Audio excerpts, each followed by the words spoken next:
بسم اللہ الرحمن الرحیم۔ السلام علیکم۔ میں آج آپ کے لیے انتہائی خوفناک اور سنسنی خیز کہانی لے کر حاضر ہوں۔ نئی ویڈیوز کے لیے چینل کو سبسکرائب کیجیے اور بیل کے بٹن کو پریس کیجیے۔ شکریہ۔ پیش خدمت ہے پہاڑی کا قیدی۔ ایک اجنبی آواز نے ماحول پر چھایا سکوت توڑا۔ مجھے پرواہ نہیں تھی، میری نگاہیں آدھی پر تھیں، اس کے لب نیلے پڑ رہے تھے۔ باہر کوئی جواباً کچھ کہہ رہا تھا۔ سیکیورٹی پر ہوں، اس کو کوئٹہ میں لے جا سکتے ہیں، اور ویسے بھی صرف چند دن شفٹ اپ کوئی زور سے دھاڑا تھا۔ کل کو تم نے نہیں مرنا، اللہ کو منہ نہیں دکھانا۔ مجھے باہر سن میں موجود اس غضبناک ہوتے ہوئے اجنبی پر ہنسی بھی آئی تھی اور رونا بھی۔ وہ جانوروں کو انسانیت کا درس دے رہا تھا۔ وہ نہیں جانتا تھا کہ اسے جیل کے پورے عملے نے مرنا نہیں تھا۔ وہ سب خدا تھے، انہوں نے کسی کو قبر میں نہیں جانا تھا۔ مرنا تو صرف عادی اور عادی کی ماں کو تھا۔ باہر موجود شور اب بلند ہوتا جا رہا تھا۔ وہ اجنبی کسی پر برس رہا تھا۔ میں نے عادی کی نبض کو ہاتھ میں لیا۔ اس کی نبض کی رفتار ہر گزرتے لمحے اب نارمل ہوتی جا رہی تھی۔ میرے دل کو کچھ ہو رہا تھا، یوں لگتا تھا کہ کوئی آہستہ آہستہ مجھے برچھیوں سے ذبح کر رہا ہے۔ عادی، میری جان، میرا بیٹا میرے سامنے تڑپ رہا تھا۔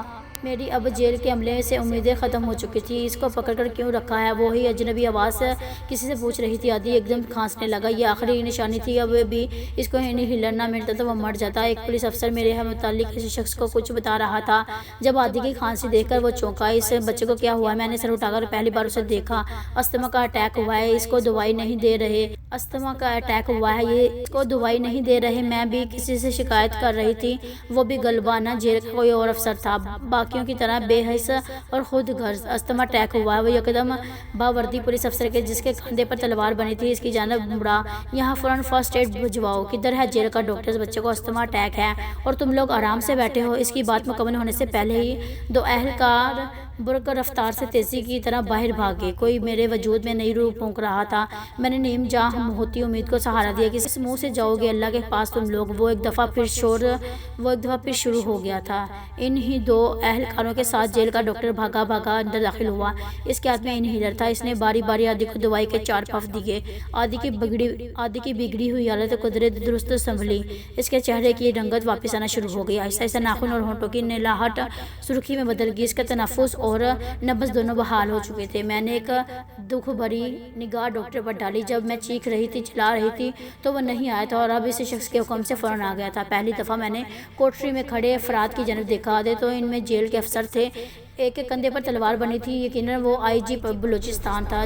ڈی آئی جی بھی اس کے ساتھ ہی تھا۔ ان سب میں سادہ کپڑوں والا صرف وہی تھا جس کے حکم پر ڈاکٹر نے میرے بیٹے کو انہیلر دیا تھا۔ میں نے اسے غور سے دیکھا۔ وہ دراز قد، صاف رنگت اور بڑی آنکھوں والا خوبصورت، وجیح اور باوقار مرد سیاہ سوٹ میں ملبوس تھا۔ اس شخص میں ضرور کوئی ایسی بات تھی کہ انتہائی بد لحاظ اور ظالم جیل انتظامیہ اس کے سامنے میمو کی طرح کھڑی ڈر رہی تھی۔ اس عورت کو جیل میں کیوں رکھا ہے؟ اس کا جرم کیا ہے؟ اگر اس کا کوئی جرم ہے تو عدالت میں پیش کرو۔ مجھے پوری رپورٹ چاہیے کہ اس کی کیا حالت ہے، اور اگر یہ بچہ مر گیا تو یاد رکھنا آئی جی، میں تم سے لے کر اس جیل کا پورا عملہ معطل کروں گا، اسی جیل میں ڈالوں گا۔ اگر اس بچے کو کچھ ہوا تو مجھے ساری رات نیند نہیں آئے گی۔ خدا کے قہر سے نہیں ڈرتے تم لوگ؟ انسانوں کو جانوروں کی طرح رکھا ہوا ہے۔ وہ اور بھی کچھ کہہ رہا تھا، مجھے اس کی آواز سنائی دے رہی تھی۔ میرا دماغ سوچوں کے بھنور میں پھنس رہا تھا۔ یہ کون تھا؟ یہ کیوں میرے بیٹے کے لیے انتظامیہ پر برس رہا تھا؟ میں نے تو اس سے عادی کے علاج یا زندگی کے لیے کوئی منت سماجت نہیں کی تھی۔ عادی میرا بیٹا تھا، آج تک کسی نے اس کی پرواہ نہیں کی تھی، اور اب ایک اجنبی آ کر یہ کہہ رہا تھا کہ اگر عادی کا کچھ ہو گیا تو اس کو ساری رات نیند نہیں آئے گی۔ کیا ایک معذور اب نارمل بچہ اور بیمار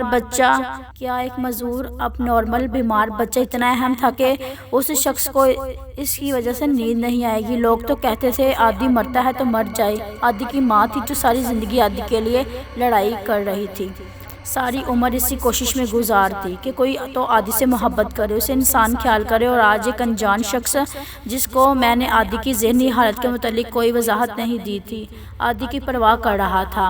اس کے علاج کے لیے جیل انتظامیہ اور بلوچستان کے اعلیٰ افسران پولیس کو ڈانٹ رہا تھا۔ وہ کون تھا؟ کون سی طاقت اس شخص کے پاس تھی جو وہ اعلیٰ عہدیداران کے ساتھ ہاتھ باندھے سر جھکائے کھڑے تھے؟ وہ دو پولیس اہلکار عادی کو باہر لے جانے لگے تو میں نے بھی ان کے ہمراہ ہو لی۔ پتہ نہیں کیوں میں شکریہ کا ایک لفظ بھی اس آدمی سے نہ کہہ سکی جو میرے بیٹے کے لیے فرشتہ بن کر آیا تھا۔ اس شخص میں کوئی ایسا روب دبدبا تھا کہ اس کے سامنے بولنے کی ہمت مجھ میں خود بھی نہیں تھی۔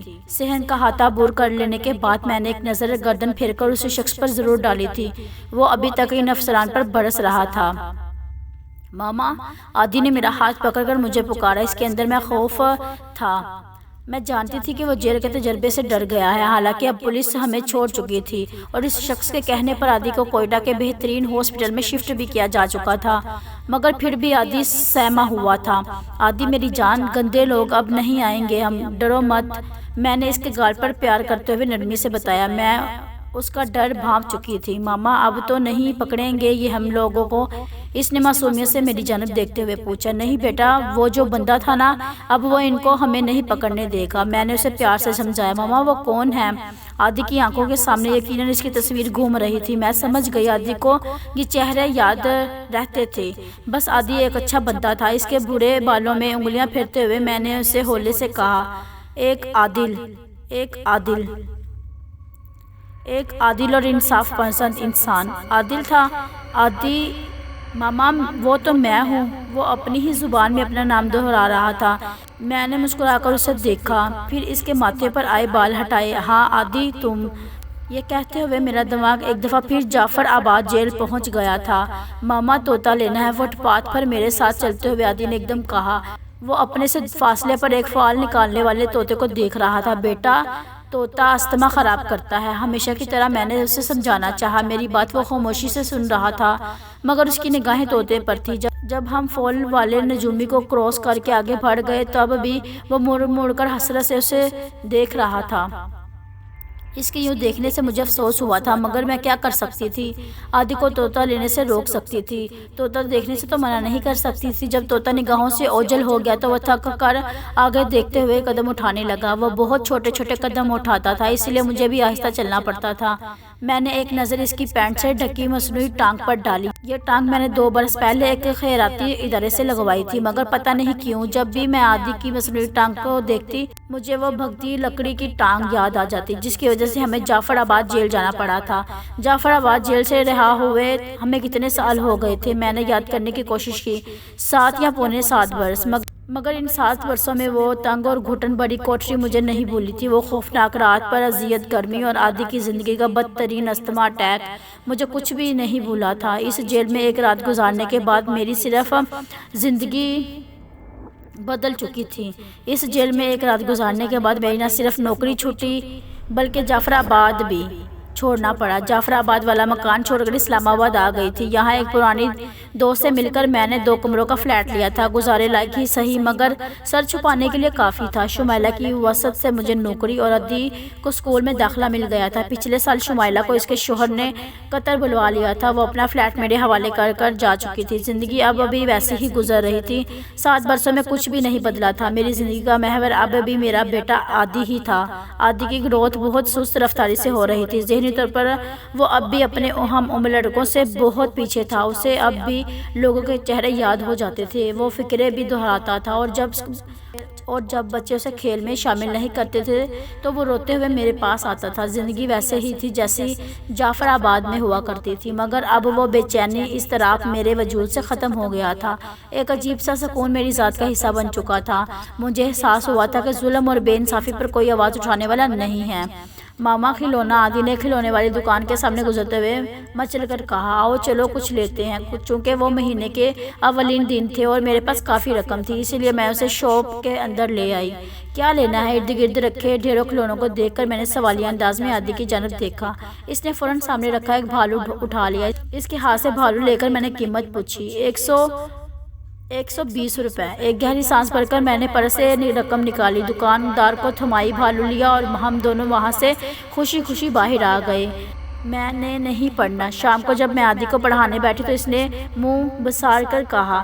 میں نے قدرے فکر مندی سے اسے دیکھا۔ پڑھو گے نہیں تو بڑھو گے کیسے؟ مجھے پیسے دیں۔ ایک دم چہرے پر معصومیت طاری کر کے فرمائش کرنے لگا۔ میں نے دلچسپی سے اسے دیکھا۔ پیسے کیوں چاہیے؟ مجھے قائد اعظم لینا ہے۔ وہ چہکا۔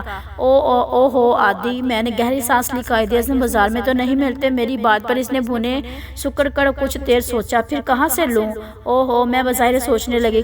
قائد اعظم تو بنا جاتا ہے جو بندہ بہت اچھا ہوتا ہے۔ وہ قائد اعظم بنتا ہے۔ ماما اچھا کیسے ہوتا ہے؟ عادی یوں کہو کہ اچھا کیسے بنا جاتا ہے؟ اس نے صحیح کہا، جب ہم کسی شکل میں کسی کی ہیلپ کرتے ہیں تو اچھے بن جاتے ہیں۔ اس نے اس بات میں سر ہلایا۔ میرے دماغ کی روح بھٹک کر دور، بہت دور جعفر آباد جیل جا پہنچی تھی۔ ٹین کی نہایت جھکی ہوئی چھت کے نیچے کھڑا وہ باوقار وجیح مرد، جس کا جسم پسینے میں بھیگ چکا تھا، مگر اسے پرواہ نہیں تھی۔ وہ ایک اجنبی معذور بچے کی مدد کرنے کے لیے بے چین ہو گیا تھا۔ یہ وہ شخص تھا جو میرے بچے کی جان بچانے کے لیے وسیلہ بن کر ایک فرشتے کی صورت میں نمودار ہوا تھا۔ اس شخص کو میں نے گزرے برسوں میں ہر روز یاد کیا تھا، ہر نماز میں اس کے لیے دعا کی تھی۔ پتہ نہیں وہ کون تھا، انسان تھا یا فرشتہ، جانے وہ کہاں سے آیا تھا، اس کا نام کیسا تھا، میں کچھ بھی نہیں جانتی۔ اگر یاد تھا تو بس اتنا کہ میرا محسن تھا، وہ مجھے بہت عزیز تھا۔ ہوتا ہے نا ایسے، بعض لوگوں سے کوئی تعلق نہیں ہوتا مگر وہ آپ کی دعاؤں میں چپکے سے شامل ہو جاتے ہیں، ایسے کہ آپ کو خود بھی پتہ نہیں چلتا اور آپ ان کے لیے دعا کرنے لگ جاتے ہیں۔ ایسا ہی ہوا میرے ساتھ بھی۔ ماما، میں کمرے میں بیٹھی لیکچر کے لیے نوٹس تیار کر رہی تھی جب عادل مجھے پکارتا ہوا اندر کمرے میں آیا۔ ماما، عادل اچھا لگ رہا ہے نا؟ وہ میرے قریب آ کر معصومیت سے بولا۔ میں نے سر اٹھا کر اسے دیکھا اور بے اختیار مسکرا دی۔ جی عادل، بہت اچھا لگ رہا ہے۔ کچھ دیر تک الجھی ہوئی نظروں سے میری جانب دیکھتا رہا، پھر میرا بازو پکڑ کر بلایا۔ ماما، عادل اچھا لگ رہا ہے۔ عادل بیٹا، مجھے کام کرنے دو۔ میں نے بازو چھڑوانا چاہا مگر وہ مجھے کرسی سے اٹھانے کی کوشش کر رہا تھا۔ عادل اچھا لگ رہا ہے۔ میں نے کتاب بند کی اور اٹھ کھڑی ہوئی۔ وہ میرا ہاتھ پکڑ کر مجھے چھوٹے سے لاؤنج میں لے آیا۔ لاؤنج کے عین وسط میں رکھے صوفے پر اس نے مجھے بٹھا دیا۔ وہ میرا ہاتھ پکڑے کہہ رہا تھا۔ میں نے مسکرا کر اسے دیکھا۔ عادل کو دیکھو، اس نے پھر اصرار کیا۔ دیکھ تو رہی ہوں تمہیں۔ مجھے اس تکرار سے اب کنفیوژن ہو رہی تھی۔ میں نہیں ماما، عادل وہ جیسے مجھے کچھ سمجھانا چاہ رہا تھا۔ عادل نہیں ہے۔ نہیں ماما، اس نے میز پر رکھا اخبار میری گود میں رکھا دیا۔ یہ دیکھو۔ میں نے قدرے دماغ کو الجھا کر اخبار کھولا۔ میرے گھر اخبار نہیں آتا تھا، یقیناً میری ہمسائی سمینہ کا اخبار تھا جو اکثر اخبار والا غلطی سے ہمارے گھر دے جاتا تھا۔ کیا دیکھوں اس میں؟ میں نے پہلے صفحے پر نظر ڈالی۔ صفحے کے عین وسط میں ہیڈ لائن سے نیچے ایک تصویر تھی۔ عادل نے اس پر انگلی پھیری۔ میں نے ایک نظر اس تصویر پر ڈالی۔ مجھے ایک دم میرے لبوں سے چیخ نکلی۔ مجھے لگا پوری چھت میرے سر پر آن گری۔ اس تصویر میں وہی شخص تھا، وہی شخص جو جعفر آباد جیل میں میرے اور عادل کے لیے ایک فرشتہ بن کر آیا تھا۔ وہ بالکل ویسا ہی لگ رہا تھا جیسے سن 2000 کے جون میں تھا۔ اس نے آج بھی سیاہ سوٹ پہن رکھا تھا۔ میں نے شاکڈ نظروں سے عادل کو دیکھا۔ اسے چہرے یاد رہتے تھے۔ میں جانتی تھی اسے چہرے اتنی دیر یاد رہتے تھے۔ میں نہیں جانتی تھی۔ ماما، عادل نے پھر مجھ سے پوچھا، عادل اچھا لگ رہا ہے؟ تو وہ اس کو عادل کہتا تھا اور میں سمجھتی تھی کہ وہ اپنا ہی نام لے رہا ہے۔ میں نے ایک دفعہ پھر اس تصویر کو دیکھا۔ وہ وجیح باوقار مرد ایک بڑے صوفے پر بیٹھا تھا۔ اس کے مقابل صوفے پر عامر وقت پورے تکبر سے براجمان تھا۔ میں نے قدرے حیرت سے انہیں دیکھا اور پھر ہیڈ لائن پڑھی، محتسب اعلیٰ معطل اختیارات کے ناجائز استعمال کا ریفرنس و دائر۔ میرا دماغ بھگ سے اڑ گیا۔ یہ شخص میرا مسیح، میری مدد کرنے والا اس ملک کا ایک بڑا افسر تھا۔ مجھے یاد آ رہا تھا پچھلے چند ماہ میں میں نے اس کے متعلق ڈھیر ساری خبریں سنی تھی۔ مجھے یاد آیا اس شخص نے کوڑیوں کے مول بیچی جانے والی اسٹیل مل کا فیصلہ دے کر کراچی کے 15,000 افراد کی نوکریاں بچائی تھیں۔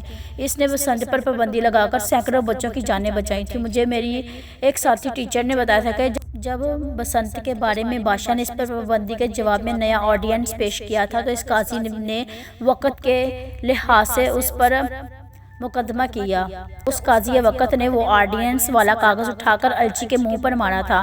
لوگوں کے بچے مرتے ہیں اور گالیاں ہمیں پڑتی ہیں۔ ہم نے اپنے ساتھی ٹیچر سے، ہمسائیوں سے اس کے متعلق بہت کچھ سنا تھا مگر یہ مجھے معلوم نہ تھا کہ یہ شخص وہی ہے جو میرے بچے کو اس اندھیری کوٹری سے نکال لایا تھا، جس نے میرے بچے کی جان بچائی تھی۔ میں نے بڑی مشکل سے اپنے حواس مجتمع کرتے ہوئے اخبار دوبارہ پڑھا۔ وہ گورنر کا پروٹوکول لیتے تھے، مرسڈیز استعمال کرتے تھے، نقاب پوش محافظ رکھتے تھے۔ ان کی گاڑی کے آگے اور پیچھے ایک گاڑی محافظوں کی ہوتی تھی۔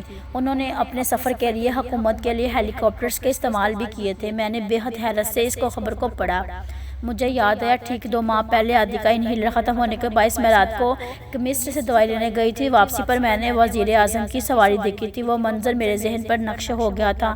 مجھے اچھی طرح یاد تھا کہ وزیر اعظم کی بلٹ پروف مرسڈیز کے آگے اور پیچھے پیچھے کل 45 سیاہ رنگ کی مرسڈیز اور بڑی سی گاڑیاں تھیں۔ 45 گاڑیوں کے علاوہ ایک فائر بریگیڈ اور چند ایمبولینس بھی اس قافلے میں حصہ تھیں، اور یہ بتانا مشکل تھا کہ وزیر اعظم کس گاڑی میں ہے، اور اب وہی وزیر اعظم اس عادل وقت پر اس کا عہدہ اور رتبہ اس سے بڑا تھا، یہ الزام عائد کر رہا تھا کہ وہ گاڑیاں رکھتا تھا۔ مجھے اس تپتی دھوپ میں ٹین کی چھت کے نیچے کھڑا وہ شخص یاد آیا۔ وہ شخص کسی کا حق نہیں مار سکتا، کسی ناجائز کام کا حصہ نہیں بن سکتا، وہ جو اس وقت ملک کی سب سے بڑی عدالت کا اعلیٰ افسر تھا۔ اس کو کیا پڑی تھی کہ I G, D I G, assistant commissioner وغیرہ تک کو اس جہنم کی مانند جیل میں گھسیٹ لائے اور قیدیوں کے مسائل سنے۔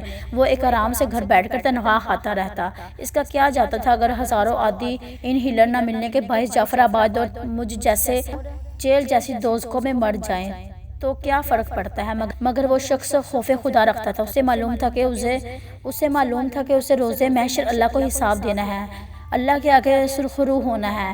اسی خبر سے مجھے معلوم ہوا کہ اس شخص نے کل 26,000 مقدمات ان 1 سال اور 8 ماہ میں نپٹائے تھے، جن میں 10,000 سو موٹو نوٹس تھے۔ وہ کیس لٹکانے سے منع کرتا تھا، بڑے بڑے سرکاری افسران اور وزراء کو عدالت میں بلا کر انہیں سزا سناتا تھا۔ وہ عام لوگوں کی صاف کاغذ پر کچی پینسل سے لکھائی درخواست پر بھی فوراً ایکشن لیتا تھا۔ اس کی فکس مشن پر ہر دوسرے منٹ درخواستیں آ رہی ہوتی تھیں۔ اس کے کولیگز اور سٹاف کے مطابق وہ شخص مشن کی طرح کام کرتا تھا اور رات گئے تک آفس میں جتا رہتا تھا۔ مجھے تو بس اتنا یاد تھا کہ اس شخص نے میرے بچے کی جان بچائی تھی۔ اسے اللہ نے عادی کے لیے ایک وقت فرشتہ بنا کر بھیجا تھا جب میری تمام امیدیں ختم اور دم توڑ چکی تھی۔ آج مجھے لگ رہا تھا کہ سب کچھ ختم ہو گیا ہے۔ حکمرانوں نے اس شخص کو بھی عوام سے دور کر دیا تھا، جو روائے زمین پر انصاف کے حصول کے لیے ان آخری امید تھا۔ I hope you like this video. Please like, share and subscribe to my channel, and don't forget to press bell icon.